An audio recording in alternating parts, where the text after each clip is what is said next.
श्री स्वामी समर्थ. भक्तांनो, घर मोठं असणं महत्त्वाचं नाही, त्या घरात प्रेम, समजूत आणि शांतता असणं महत्त्वाचं आहे.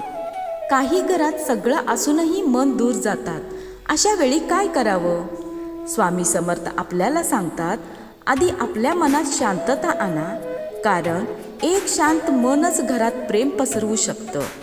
रोज सकाळी किंवा संध्याकाळी स्वामींच्या समोर दिवा लावून काही वेळ शांत बसा, मनापासून प्रार्थना करा.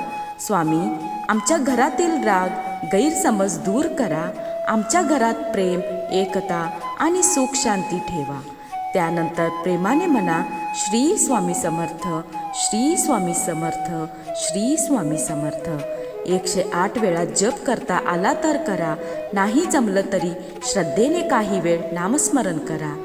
घरात बदल हवा असेल तर फक्त देवाकडे मागू नका, आपले शब्द आणि वागणंही प्रेमाचं ठेवा. जिथे स्वामींचं नाव आणि चांगले विचार असतात, तिथे शांततेचा मार्ग तयार होतो. श्री स्वामी समर्थ.